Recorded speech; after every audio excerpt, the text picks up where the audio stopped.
Okay, and now it's with great pleasure that I introduce you to Paul Ray, the J.P. Walker Professor of American History at the University of Tulsa, although I should add he's about to be leaving Tulsa after this year and moving up to Hillsdale College in Hillsdale, Michigan, so he'll be joining us here in the upper Midwest. We welcome him. He holds degrees from Yale and Oxford, rather fine schools. His first book, Republics, Ancient and Modern, Classical Republicanism and the American Revolution, 1992, was an alternative selection of the History Book Club and was reissued in a 3-volume paperback edition by the University of North Carolina Press in 1994. He also co-edited Montesquieu's Science of Politics, Essays on the Spirit of Laws, and that's 2001, Rowman and Littlefield. He edited Machiavelli's Liberal Republican Legacy, Cambridge University Press, 2006. And currently, Against the Throne and Altar, Political Theory Under the English Republic, Cambridge University Press, 2006. He is about to complete Soft Despotism, Democracy's Drift. So we should be looking for that next year, we hope. Again, it's my very, very great pleasure to introduce Paul Ray to all of you.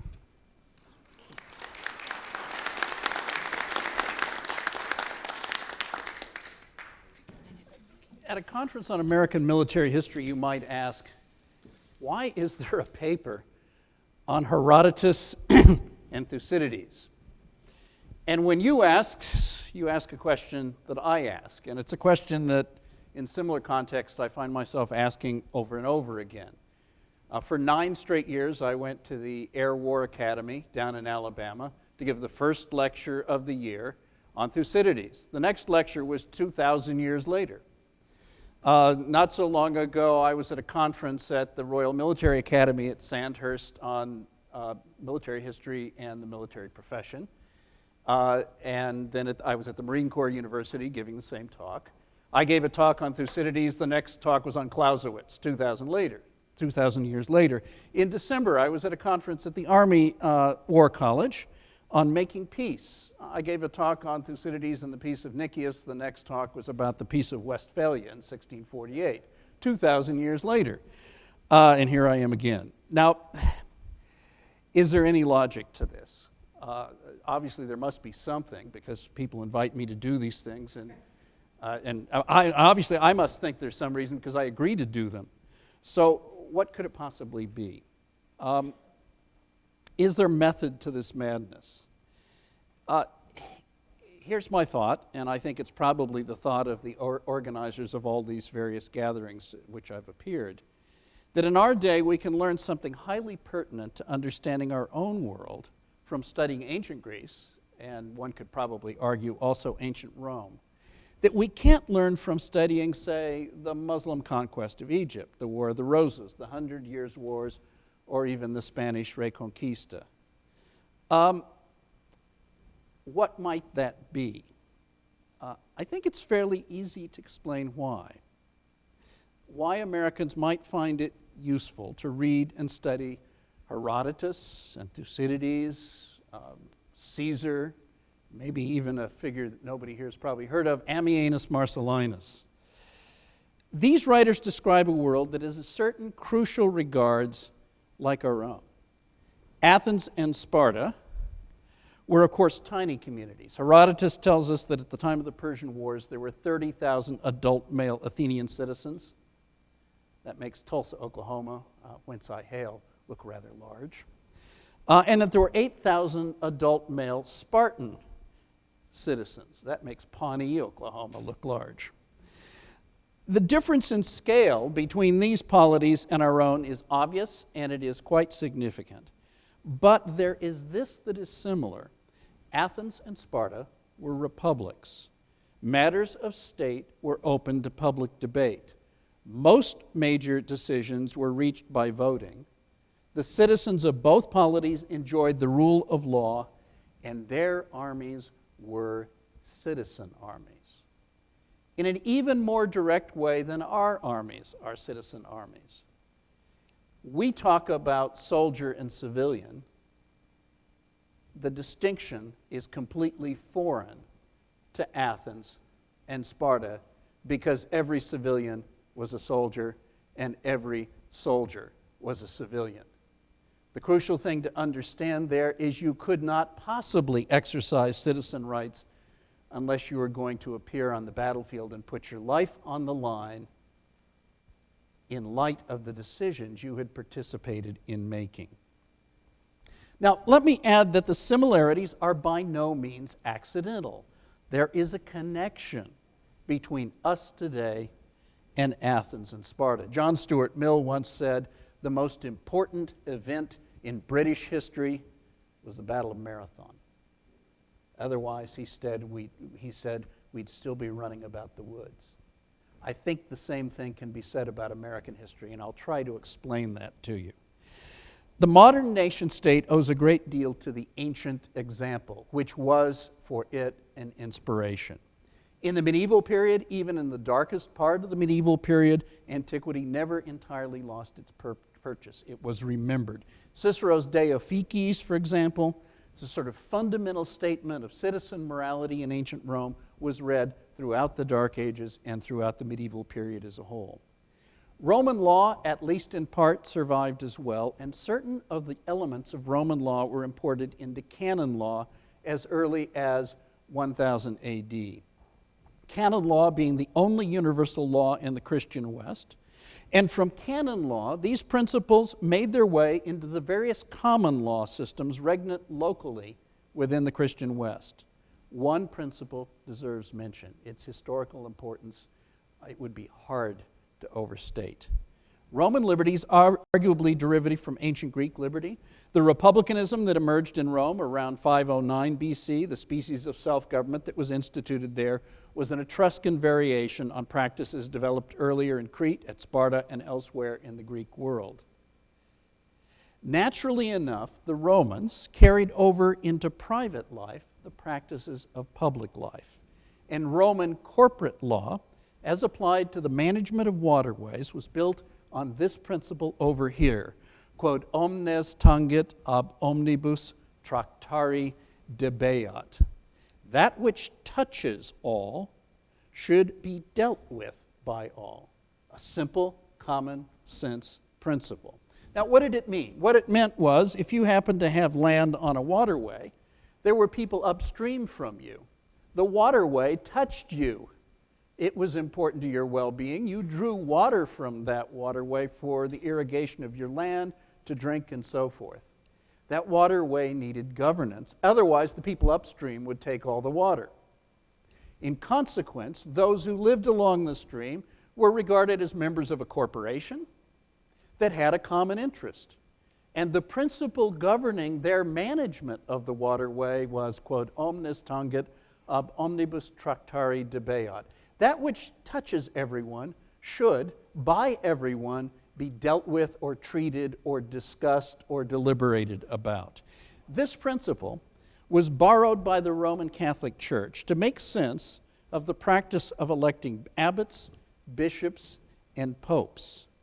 And it provided the underpinning for the practice of self-government within guilds and cities in the medieval period, and it provided the ideological underpinning for the establishment of representative institutions within the kingdoms of Europe. If you look at Europe in, say, 1300, everywhere except among the peasants, you have self-government in one form or another, and everywhere they quote this Latin principle. So the consequence is classical republicanism, in its corporate shadow, survives into the Middle Ages. And it leads to a flourishing of self-government throughout the Christian West of a sort that never happened in Islam and that never happened in the Eastern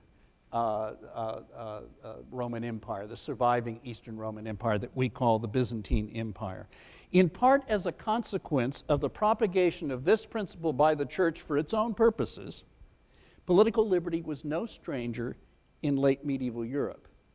The republicanism that first emerged in ancient Greece and spread to Etruria and Rome was also built on certain military practices. Liberty was coeval with massed infantry. At some point, Between 700 BC and 650 BC, someone in Greece, probably an Argive, invented a new kind of shield, which was variously called an aspis, a hoplon, or an argolikon, an Argive shield. That's why we think it maybe was an Argive who invented it. This shield was designed to yoke together. Those who bore it were sometimes called zugatai, or men yoked like oxen, a line of men. It provided limited protection to the bearer, but contributed greatly to the protection of the man to his right. Let me give you a sense of what it looked like. If you regard this as a shield, and this is a spear, you would stand like this. Your left hand would grab a hook that was on the right side of the shield. Think in terms of my left and my right rather than yours. Your arm would go through another hook that's in the middle of the shield. So you're standing here like this with this shield, except that the shield ends where my hand ends, so it's more like this. And it goes on this other side, which is to say it's a pretty poor shield for defending an individual. However, I need a volunteer. Sir. Bring your weapon and your shield. Thank you. I do this because you can do this in class. Can you stand to my left? My shield covers him. Now this means I'm in trouble. You're next. Yes, right. That's the right thing to use as a shield. It will protect you. Okay, I am then protected by this gentleman. And of course, there's somebody at the end of the column on the right who's in trouble. Now, here's the other side of it. In this kind of fighting, our strength is the weakest guy in the group. So what do? You put the 18-year-olds in front, and you put them 8 deep. So behind these two gentlemen, pull together, gentlemen, is somebody else with a shield on their back, and he's got a spear over their shoulder. And behind me, there's somebody else until you get the 45-year-olds in the back who can barely stand on their legs. You can sit down now. Thank you. That's the way fighting was done. Prior to that time, it was done mostly by men on horseback. There's an economic side to this. Horses are the Ferraris of antiquity. They are very expensive. They are pretty much useless, especially the ones you use in war, except for warfare. So, if you have a world in which cavalry is predominant, guess what? You're going to have an aristocracy predominant. Chairman Mao said power comes from the barrel of a gun, but he was not the first to think along those lines. Almost anybody who's ever carried a weapon has paused to think about this. So what happens between 700 and 650 is this shield is discovered, and obviously it's a useless shield for most uses, but it's good for a phalanx. That is to say, for a group of men who are yoked together the way these gentlemen were yoked together in warfare. Furthermore, the cost of the shield is nothing like the cost of the horse. So the consequence is ordinary people who are smallholders can serve in the military. And there's one other thing. Horses are not like human beings. You have never seen a horse bang its head into the wall. You have known of human beings who do it. Your high school teachers, that's what you make them do. They go home and, well, anyway. A horse charging down on a group of men who have a shield wall and who have spears nestled at about the eye level of the horse will balk, and it will go through. You cannot defeat massed infantry with cavalry. So the consequence is when the Argives develop the phalanx, they win battles. And there's only one historical rule. You know, people are looking for scientific laws in history. I think there's only one. The one scientific law in history is if there is a discovery in the military field that gives a decisive advantage to one side, by golly, it's going to be imitated. There is a kind of technological dynamic, and you cannot refuse it.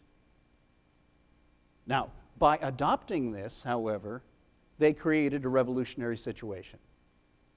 That is to say, they armed common men.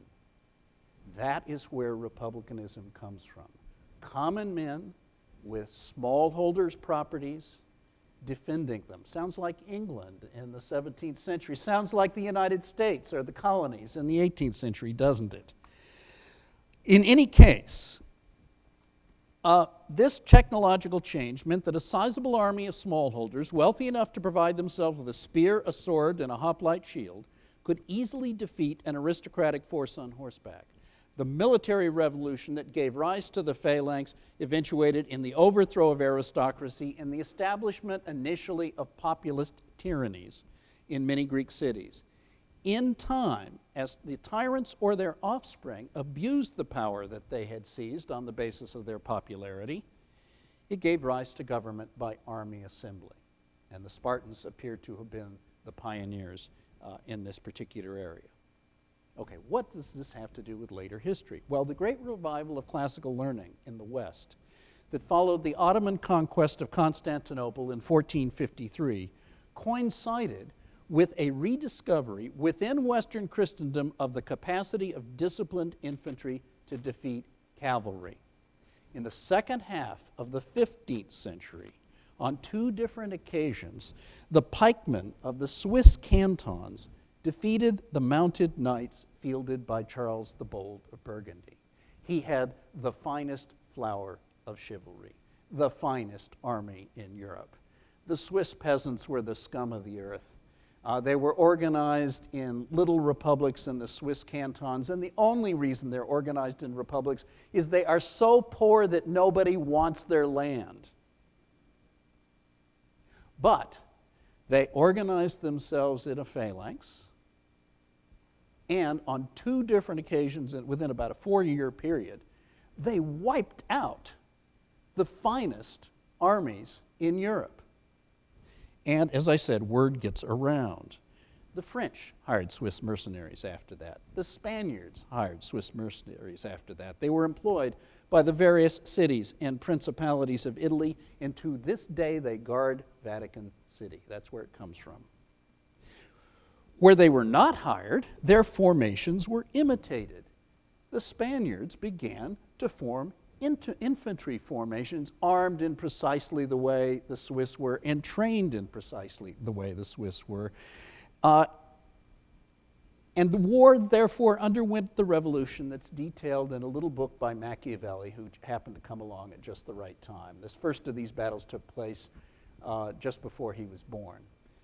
And he's the one who sees how the whole thing fits together. And what does he do? He argues for a restoration of ancient arms on the Roman model, which is exactly what happens all over Europe. In the aftermath all over Europe, Roman military tactics are studied in detail. Roman drill is adopted. Even the Roman orders are adopted. So it's all done in Latin all over Europe. And Europe was set on the path that led to the French Revolution and to national armies drawn from among peasants not unlike the farmers who had served as soldiers in ancient Greece and Rome. The feudal levy declined in significance. Dynastic loyalties slowly withered away. National loyalties grew. The logic of developments pointed towards populism and ultimately towards self-government. The old institutions inspired by the Roman principle, quod omnes tangit ab omnibus tractare debeat, came to enjoy a new life.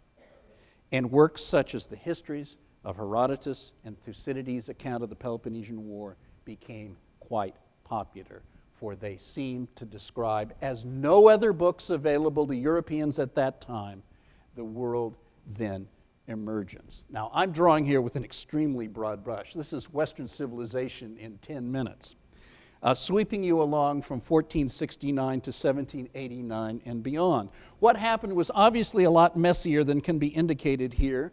There were tyrants along the way. Oliver Cromwell at the head of the new model army, by golly, following the tactics of the Romans. Napoleon Bonaparte at the head of the armies of the French Revolution, and Adolf Hitler in more recent years are as important to this story as were Phaedon of Argos, Cypselus of Corinth, Thrasybulus of Miletus, and Pisistratus of Athens, were to developments in Greece, all of whom you can read about in Herodotus.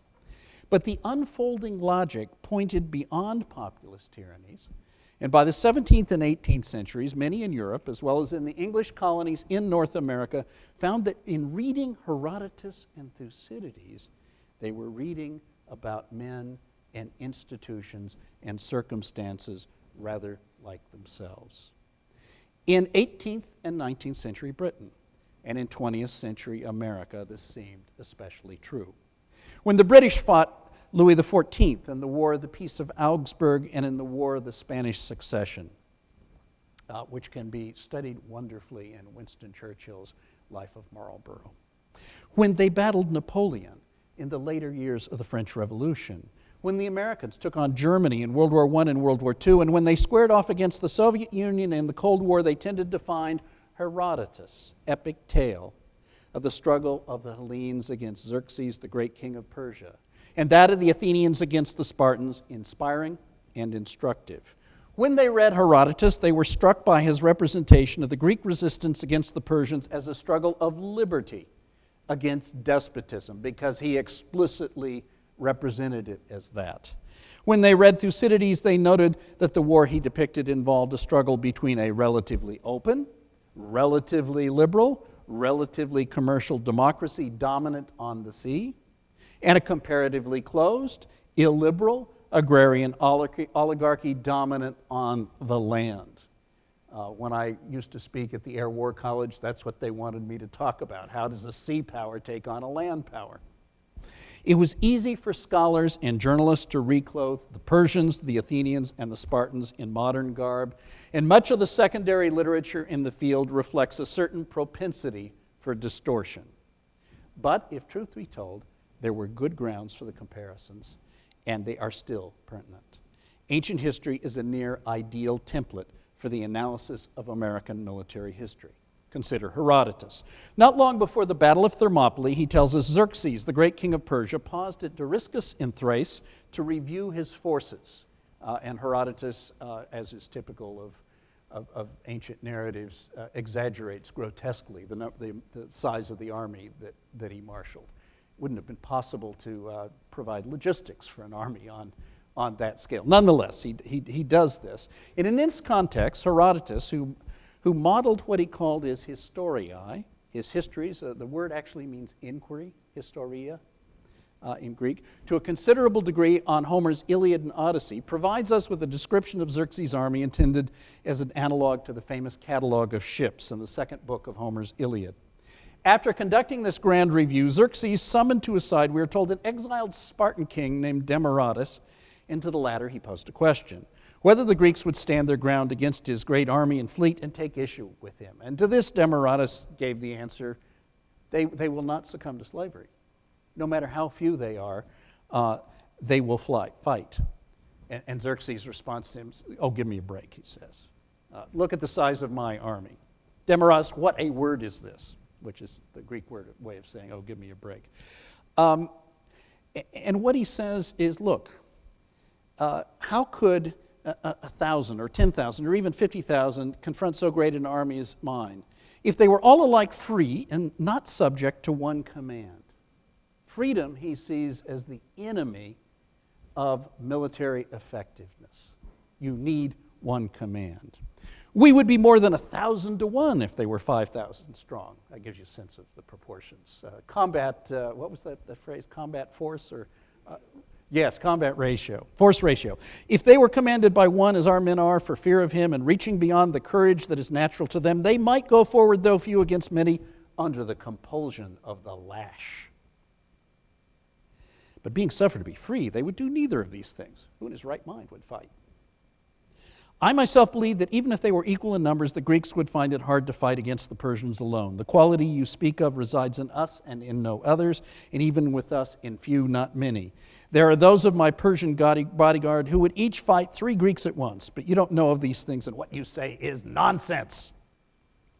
Now, to this harangue, Demaratus has a ready response. My lord, he begins, I knew at the beginning that if I spoke the truth, you would not like it. But since you compelled me to speak the veriest truth, I spoke. And what I spoke concerned the Spartans. Yet how much I am disposed to love them, you know yourself. They stripped me of my office and the privileges that were my father's. They made me a cityless exile. It was your father who took me in and gave me a livelihood in a house. A man of natural feeling does not reject goodwill when it is shown to him, but requites it with love. I do not undertake to be able to fight with 10 men or 2. Of my own free will, I would not fight with 1. But if I had to, or if there was some great contest to spur me on, I would like best to fight with one of those men who in his person claims to be a match for 3 Greeks. With this as a preface, he then adds, so it is with the Spartans. Fighting singly, listen to this language, fighting singly, they are no worse than any other people. Together, meaning in phalanx, they are the most gallant men on earth, for they are free. But they are not altogether free. They have as a despot over them nomos. That's a word that means law or custom or way. And they fear nomos much more than your men fear you. They do whatever nomos bids them to do, and nomos bids them always to do the same thing, not to flee from the fight before any multitude of men whatsoever, but to stand firm in their ranks and either conquer or die. If you think that in talking like this, he then concludes, I am to speak falsely, I am willing in the future to hold my tongue. As it is, I have spoken when forced by yourself. I hope that everything goes as you would have it, my lord. But of course, everything doesn't go as Xerxes wished. In the narrows at Thermopylae, not long thereafter, Leonidas and his royal bodyguard of 300 Spartans hold off the entire Persian army for an extended period of time. Now, it's going through a mountain pass. It's going through an area where a small group of men who stand their ground can hold back a considerably larger group of men. They succumb only when a local Greek from Mallus named Ephialtes betrays to the Persians the path Anopeia that leads over the mountain and around this pass, so that Xerxes can send a contingent of his own bodyguard, the 10,000 immortals, around the Spartans and behind them, so that they're hit from 2 sides at once. And you can imagine how ineffective a phalanx is if you've got people behind you as well as in front of you. But 300 of them hold off the Persian army for an extended period of time, simply by dint of resoluteness and superior military tactics. Moreover, not long thereafter, the Greek fleet defeats a much larger Persian fleet at Salamis, and a year later, the army of the Hellenes defeats the remnants of Xerxes' army at Plataea and wipes them out. We are not in a position to confirm the truth of Herodotus' tale concerning the admonition issued by Demography, and it is perfectly conceivable that he made it up. It is, one might say, too good to be true. To it, one could apply the Italian expression, si non è vero è ben trovato. Even if it's not true, it was nicely invented. Okay, one more word about Herodotus. His Historiae consists of 9 books. The last 5 of these tell the story of the Persian Wars. They are highly entertaining. And they tell the story of their origin of those wars and the conduct of the war by both the Persians and the Greeks. These books are of interest for a variety of reasons. They tell a stirring tale. They form the first extended prose narrative ever composed, and they establish the character of the genre of history and military history.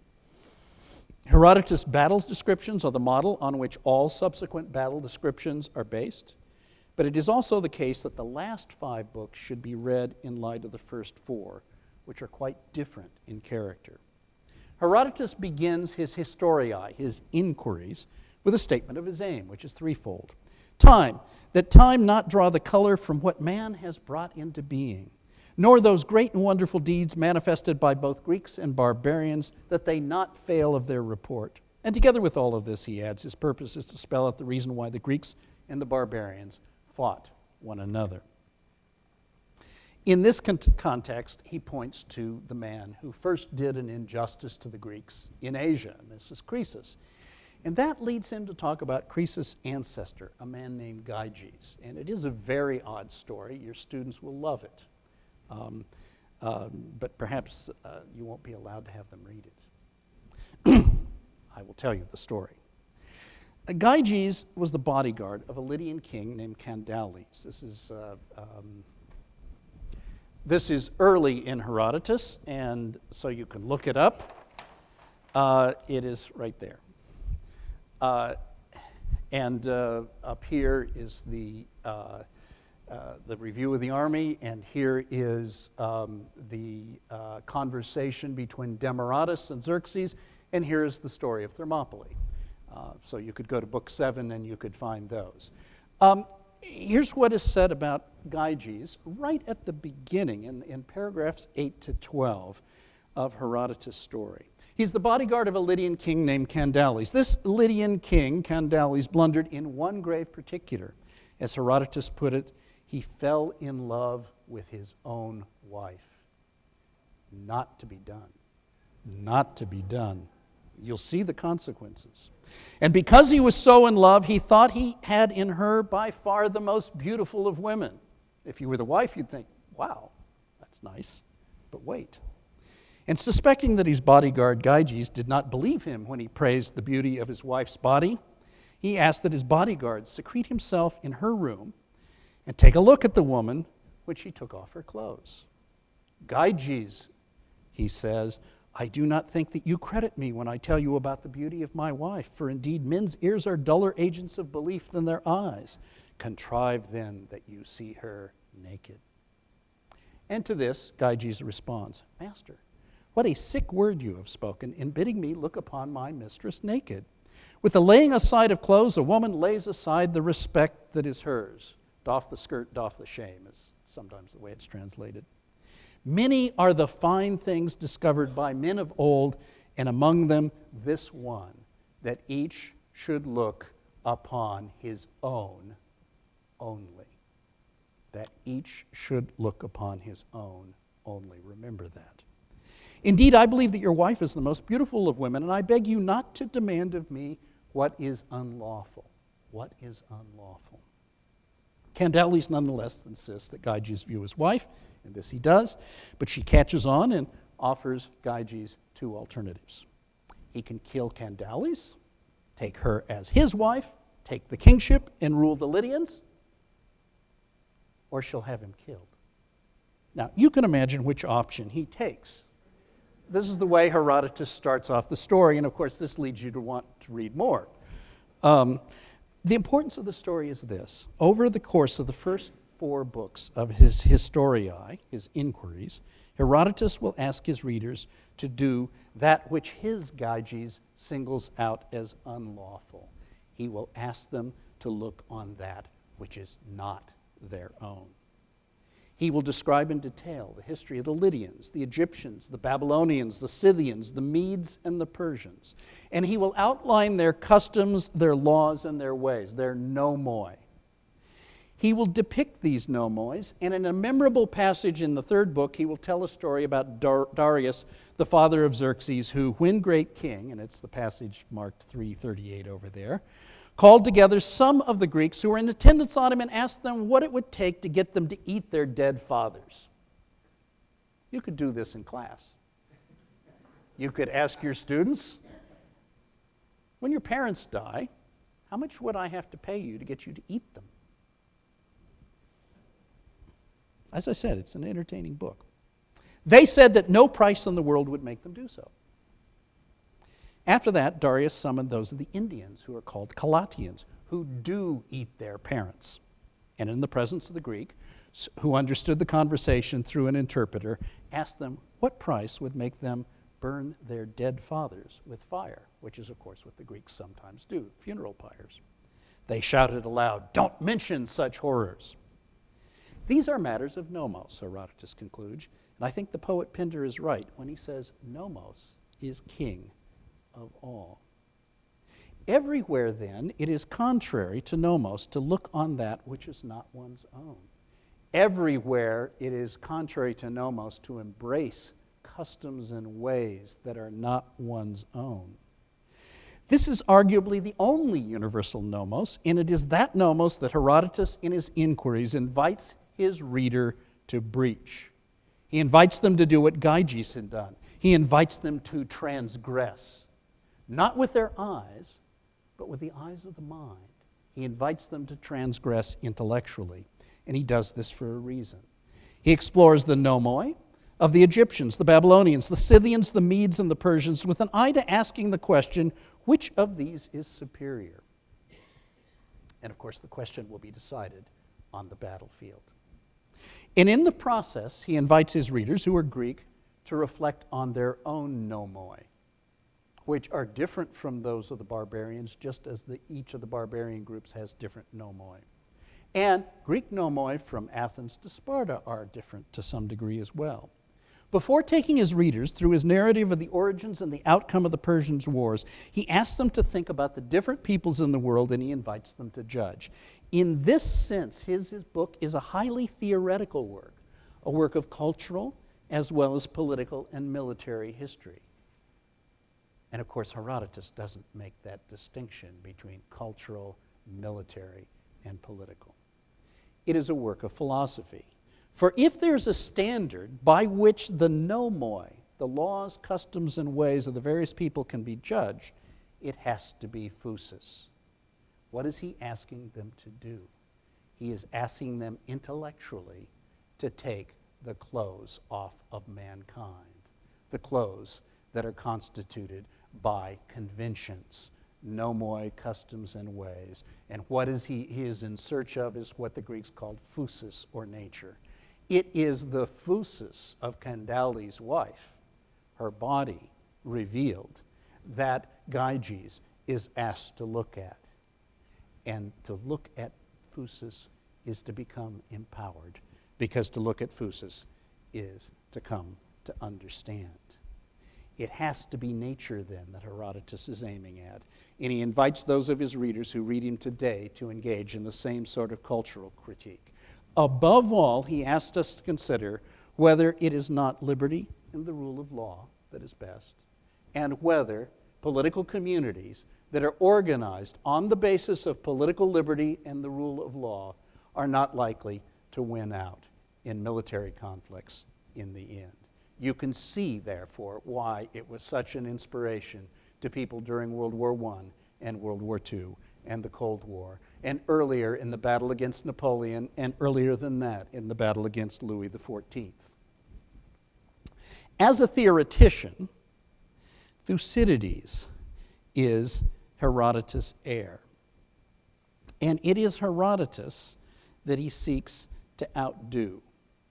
Towards the end of the introductory section of his History of the Peloponnesian War, a work no less epic in character than Herodotus' inquiries, Thucydides advances a claim on that work's behalf that hardly any modern historian, contemplating his own efforts and the privacy of his own study, would have the audacity even to consider.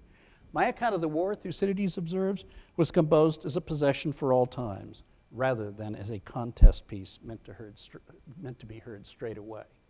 If Walter McDougall, in the preface to his book, were to say, "I've written this book as a possession for mankind for all times," the reviewers would have a field day. Thucydides does this. And of course, he got away with it because we're still reading him. This apparent boast, which is intended to establish the superiority of his history over that of Herodotus, whom he regards as having written a contest piece meant to be heard straight away,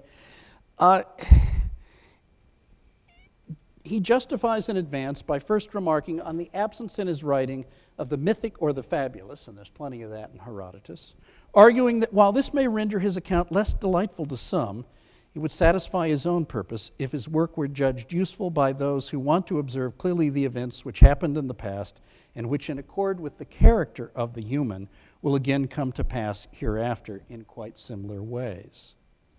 There are a great many people who've taken that quite seriously. And I want to touch on a couple of them here because I think they're particularly interesting. One of them was a man named George Catlin Marshall.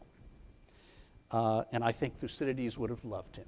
He especially would have loved him if he'd been at Princeton in 1947 to hear him give a lecture, because in the lecture there, what he said was as follows, that he had grave doubts as to whether a man can think with full wisdom and with deep convictions regarding certain of the basic international issues today who has not at least reviewed in his mind the period of the Peloponnesian War and the fall of Athens.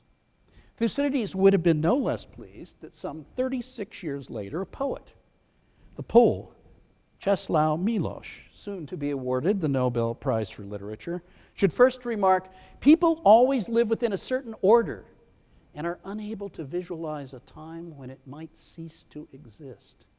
The sudden crumbling of all current notions and criteria is a rare occurrence, characteristic of only the most stormy periods of history." And then he adds, "With regard to the rapid and violent changes of the 20th century," and this is a man who lived through the Cold War and before that World War II, he adds that the only possible analogy to our own time may be the time of the Peloponnesian War as we know it from Thucydides. Marshall's words were uttered in 1947. Milosz's words were published in 1983. They could with equal justice have been spoken or printed in 1917, in 1939, or 1991. And I think, frankly, they could be spoken again today, because the age in which certain orders cannot be taken for granted, the age in which one can expect a sudden crumbling of all current notions and criteria, is still with us. Let me end with a thought. The thought is that demography is destiny. I grew up in a period in which a great deal of public money and a great deal of private money by, for example, the Ford Foundation, was spent on the subject of population control because there was a population explosion, and the thought was that it would be a disaster for all of us. That money, some of it is still being spent because, once you get the dog well trained, it continues to salivate every time that you ring the bell. But the truth of the matter is we are now in a period of population implosion. The birth rate in a place like Greece or Italy or Spain is 1.1. Replacement rate is 2.1. If that birth rate persists, it means that the Greek population, the Italian population, and the Spanish population will drop by 50%. The same thing is true in Japan. The same thing is true in Russia. On a less severe scale, the same thing is true in Northern Europe. The lowest birth rate in the world, I'm told, is French Quebecers. The effect of this is that the Soviet Union is already losing population. Japan is already losing population. And this will pick up steam over time. The political order that we all take for granted cannot survive this. If this persists, the next generation will see a situation when everything begins to crumble in ways that are extremely hard to predict. Thucydides looks at a war that goes on for 27 years. At the beginning of his account, he gives you paragraphs 1 to 22, which are worth looking at very carefully. And he begins by saying that the Peloponnesian War was the greatest motion, he uses the word kinesis, from which kinetic comes, in history. And he then goes to show you that it's preceded by the greatest period of rest, hesukia, in history. So it is a very theoretical account that goes on for those 22 paragraphs. He then goes on to look at the Peloponnesian War, lasting 27 years. And it is motion that depends upon prior rest. It depends upon the buildup of resources that are then expended in the course of the war, and not just material resources, moral resources as well. What happens in the course of the war is the external motion that goes on between Athens and Sparta, between the Athenian League and Sparta and its allies, leads to an internal motion in particular states. And he uses the same language very sparingly in the book to show you that there is a connection between the civil wars that he describes in Book 3, paragraphs 81 to 82 in an unforgettable manner, and that the real reason that Athens loses the war is not that they are defeated in battle. That is only secondary and consequential. The real reason Athens loses the war is they lose their internal cohesion. It is because of civil war. So the other thing, and I will end on this point, that Thucydides can teach your students is war is a struggle not between armies, it is a struggle between societies. And it is the society that crumbles first that will lose. Thank you very much.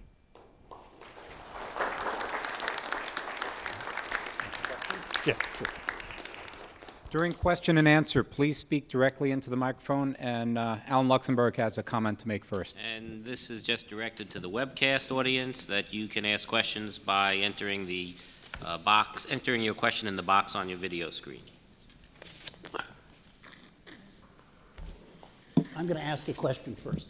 The question is, if I were teaching high school, what edition of Thucydides would I use?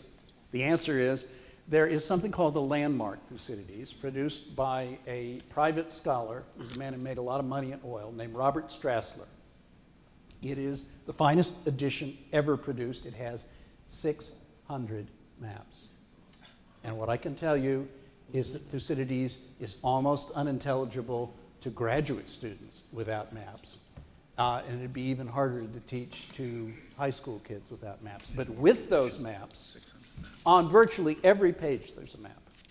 You can see exactly what's being talked about in the text, and it's absolutely wonderful. And Strassler, God bless him, is going to go on and do Herodotus and some of the other ancient texts in a similar fashion. He personally paid to have this published, but he wrote the contract in such a way that he now makes money off of it.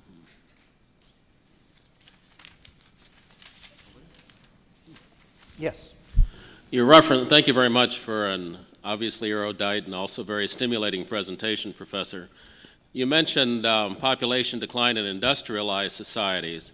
The complement of that has been that the alarmist picture painted especially by Robert McNamara during statistics laden, of course, during his years at the World Bank, has proven to be overdrawn.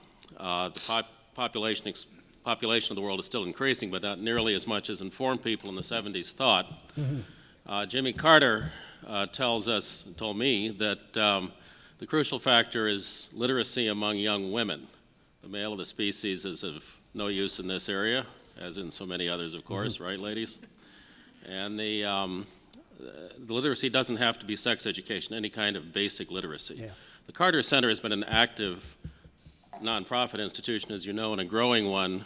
The ideological divide, such as it is in the U.S., often focuses on the state and on the role of the private sector. What I know about Hillsdale College, for instance, confirms this. How about nonprofit organizations, which are expanding, exploding, blossoming on all fronts in all kinds of areas, and they pay better than they used to? From your point of view, which is obviously a very well-structured point of view, how do you see the role of nonprofits evolving in the future? You mean with regard to population? Or any issue, including war and peace. It seems to me that nonprofits they're a very American thing. I'm working on, you asked the right question, although I'm not sure it's the right question for this audience. You asked me the right question for me. I'm working on Tocqueville right now. And one of the things Tocqueville noticed when he came to the United States in the Jacksonian period was the American capacity to form civil associations, which are nonprofits. And he thought it was something highly distinctive, and he wrote about it in detail. They were illegal in France. Under the monarchy of Louis Philippe, Francois Guizot designed the law, and they were really following in the wake of Napoleon, the spirit of whose rule was similar. They were illegal. They were illegal in France until the 20th century. And it is still the case in France that if you have a private foundation, the government has a representative on your board of trustees of your private foundation, just to make sure that you know who's boss. In our country, we don't have that. We don't really even have to register our civil associations unless we want to avoid taxes. And they do an enormous amount of good. Now, personally, I don't think they had any impact on population at all. I think that was, in fact, exactly what you said, literacy. That's true in the third world, and you can take India as an example. The place in India which had sort of the population leveling off and beginning to drop first was Kerala, which has the best public education system in India. What I think is more interesting is that the industrial world, which didn't have rapid population growth, is now having, at least in some places, very serious implosion. And in places like Russia, I don't see how they're going to hold their territory. In places like Japan, I think it will be very, very important. I'm told that as a consequence of population control methods in India, they have 100 million more boys than girls, and that the same is true of China. Trouble can come from that. I wouldn't predict what kind, but trouble can come from that. Thank you. I need women to tie them down. Other questions? Yes, in the back. Are there any other writers from antiquity that you would recommend, especially in terms of accounts of military history, like Arrian or Xenophon, or some of the other maybe less well-known that we could refer to our students to? Yes, Caesar. Caesar's really very good, and there's a good new book by a young woman named Kimberly Kagan called The Eye of Command. It's meant to be a response to John Keegan's Face of Battle, which is a great book that I presume most of you know. And it focuses on the question of Caesar as military historian, and she makes a strong case on Caesar's behalf. There's a later figure that I mentioned earlier named Ammianus Marcellinus. He writes in the imperial period, and he's the Thucydides of that period. He is a really great historian. There's useful material in Tacitus, but Xenophon's good, and so is Arrian. Now, nothing's quite as good as Herodotus and Thucydides. I mean, and they're different from one another, quite different from one another. But there's a power to them I don't think you'd find duplicated anywhere else. There was another, yes. How would you answer a group of inquisitive ninth graders who want you to take them on a class trip to see the 300? And also, do you think that the outcry in the Persian, Iranian world, Muslim world is justified to the movie? I don't know if you've seen it or not. Okay. You know, I have a 7-month-old son, a 3-year-old daughter, and a 7-year-old daughter.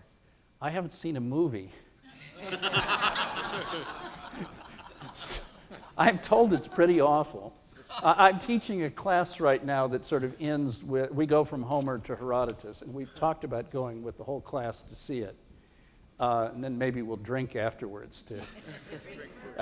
I'm told it's terrible. I actually don't, and I also, I mean, I lived in Turkey for a while, and it was at one point married to a Muslim, so I know that world a bit, but I don't know anything about the outcry about this particular movie, so I plead ignorance. Nolo contendere. Anyone else? Yeah. I felt a wonderful nostalgia listening to your talk because you touched on so many of the themes that were dear to my, I suppose, are dear, he's still alive, to my graduate school mentor, William H. McNeill, who wrote a great deal about the ancient Greeks, and I learned all this business about hoplites and phalanxes from him. And I once spent an evening with him. He was a lovely man. He is indeed a great gentleman and a great intellect. And he wrote a book about military and dancing. That's right. That's right. But he also, as president of the American Historical Association, delivered a speech which was surprising, I think, to many people in my profession, in which he said, "We're not really historians. We engage in what McNeill dubbed myth history, and that the Herodotus ideal of recording actuality for the ages, or the Thucydides ideal of writing something that's universally valid and so forth, McNeill rejected in his sort of Scots Humean way, and as a skeptic, and said, let's face it, we historians do our best to get it right, to enter into the spirit of the past ages and so forth, but we really we're really writing in our own age to meet needs of our own age and indeed of ourselves. So the result of even the best history is partly mythical. We create myth history. Now, I'm asking you to agree or disagree with that point, but it's relevant to what you're saying, because the great myth, or myth history, or perhaps history, of the story of liberty fighting against invading tyranny and triumphing because of the innate power of free men fighting for themselves. This became a myth that inspired many people in the Renaissance, in the Middle Ages. Good heavens, you don't have to talk about republics. You could talk about Charlemagne fighting, or I should say Christendom fighting the Turks, I mean the Arabs, and then later on the Turks. And then on down to the modern examples you gave of Louis XIV and the Napoleons and the Hitlers. You know, free men will always prevail. Churchill's rhetoric is full of this. Yep. And I understand there's a new book that's just out, which is a deconstruction / reconstruction of the mental process and publishing and philosophical and political strategies that Churchill applied to the writing of his 6-volume History of the Second World War. It's sort of like that book on Tocqueville in America. Yeah. There's a new one called Tocqueville Unveiled that's about the Ancien Regime that looks very carefully at the sources and what he's doing at any given moment. So this book on Churchill, it says, this is not a book about Churchill's history, it's a book about Churchill's production of this history. And with the implicit point being that Churchill was not distorting history, but he was spinning World War II in his memoirs, creating a kind of a myth history for purposes of his own, Cold War purposes, his own desire for a political comeback, and to make a lot of money because he wanted a bestseller, and so forth. Well, here's my point for the purposes of this conference. The myth is that the Greeks triumph over the Persians because of the soft power, if you will, or the hard power that derives from the soft power of their status as free men, and that the Allies triumph over Hitler because we're free men fighting for ourselves, not as slaves for some dictator, and that's the trope of all of Western civilization when it comes to the relationship between military history and political culture, say, right? Okay, stipulate that. Now, here's my point. Is it the chicken or is it the egg? Do we believe in the innate superiority of freedom because we happen to have won these battles for what may have been tactical or strategic reasons or technological reasons, but we create a myth about it because we want to feel good about our victories and ourselves? Or is it true that it was our freedom that allowed us to win those battles in the first place? Obviously, Herodotus' account, his claim is it's the freedom.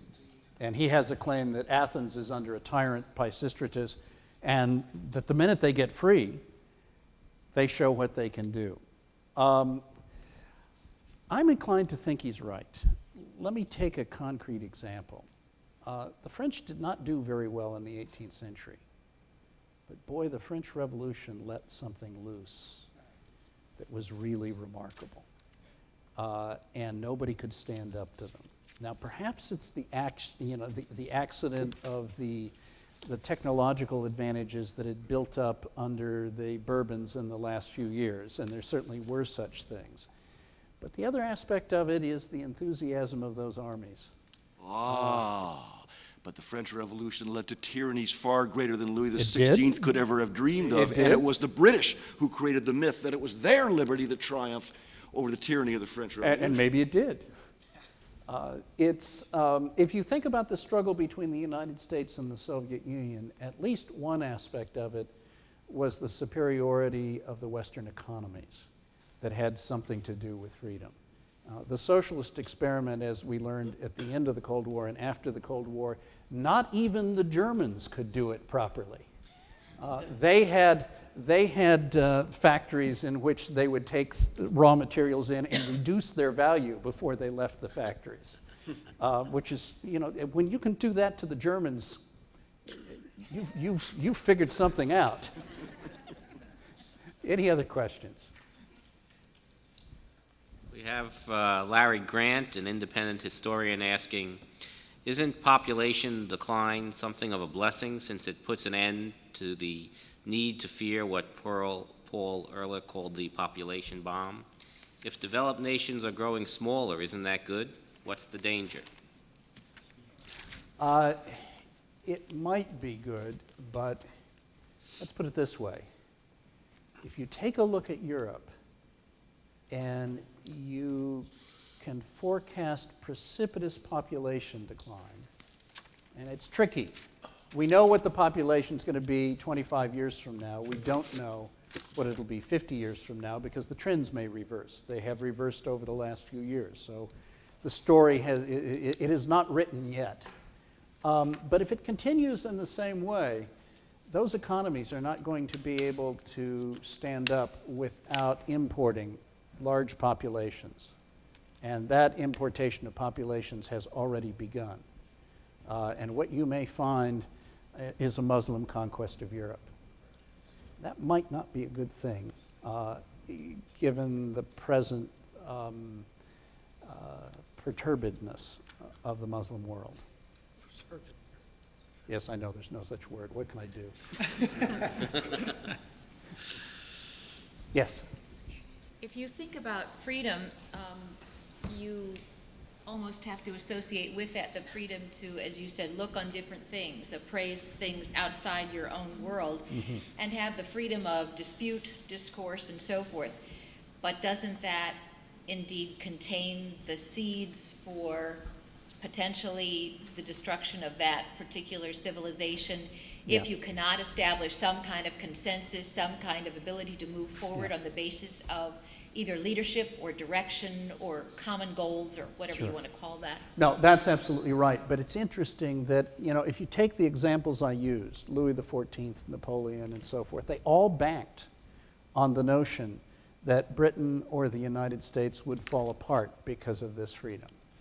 And there is another possibility, and that is that freedom generates a kind of debate and a kind of discussion and divisions, and then a resolution of those divisions by way of elections and votes, and then a rallying of people behind those decisions. Let me take one example that's often cited. If you look at England in the 17th century, you look at it in the Restoration period under Charles II and James II, it's a stipendiary power dominated by France, really incapable of projecting power in a serious way.